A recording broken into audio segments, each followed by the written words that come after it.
তাওহীদের সংশ্লিষ্ট বিষয় হচ্ছে তিনটি, এটা আমাদের সবার জানতে হবে। এক নম্বর হচ্ছে আল্লাহ রাব্বুল আলামিনের রুবুবিয়তের বিষয়। তিনি যে আমাদের একমাত্র রব, তিনি যে একমাত্র খালেক, তিনি যে একমাত্র মালিক, তিনি যে এই বিশ্বজাহানকে এককভাবে নিয়ন্ত্রণ করে থাকেন, এটি হচ্ছে রুবুবিয়তের মূল কথা। তাহলে আমরা এখানে স্পষ্ট হলাম, এই ক্ষেত্রে কাউকে সামান্যতম অংশ আছে মনে করলে তিনি তাওহীদ নষ্ট করলেন, তিনি শিরকে লিপ্ত হলেন। তিনি যতই নিজেকে তাওহীদবাদী মনে করুন না কেন, যতই নিজেকে মনে করেন যে আমি মুওয়াহহিদ, আমি তাওহীদের অনুসারী।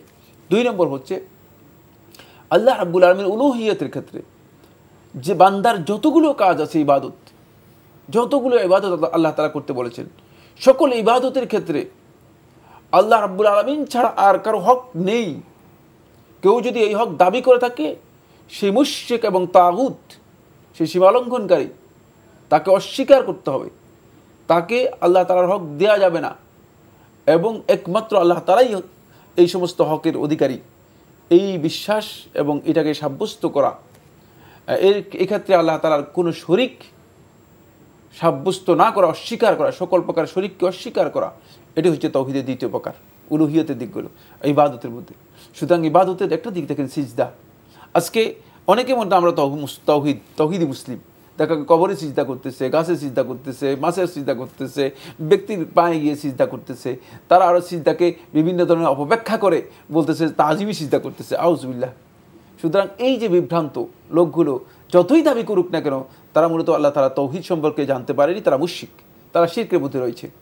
3 নম্বর পয়েন্ট হচ্ছে আল্লাহ রাব্বুল আলামিনের খুবই সুন্দর সুন্দর নাম আছে, গুণাবলী আছে। সেই নাম এবং গুণাবলী আল্লাহ রাব্বুল আলামিন যেভাবে বলেছেন ঠিক সেভাবেই, রাসূল সাল্লাল্লাহু আলাইহি ওয়াসাল্লাম যেভাবে জানিয়েছেন ঠিক সেভাবেই সাব্যস্ত করতে হবে। এই ক্ষেত্রে কোনো ধরনের তাউইল, ব্যাখ্যা, মন মতো কথা, নিজের সংযুক্তি, নিজের ধারণা এর মধ্যে যুক্ত করার কোনো অধিকার নেই।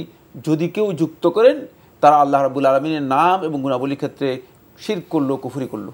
সুতরাং এই 3টি ক্ষেত্রে যদি সত্যিকার আল্লাহ রাব্বুল আলামিনকে একক, অদ্বিতীয় এবং তার সাথে কাউকে শরীক আমরা সাব্যস্ত না করি, তাহলেই কেবল আমরা তাওহীদ সাব্যস্ত করতে পারব। আমরা সংক্ষেপে জানলাম তাওহীদের মূল ভিত্তিগুলো।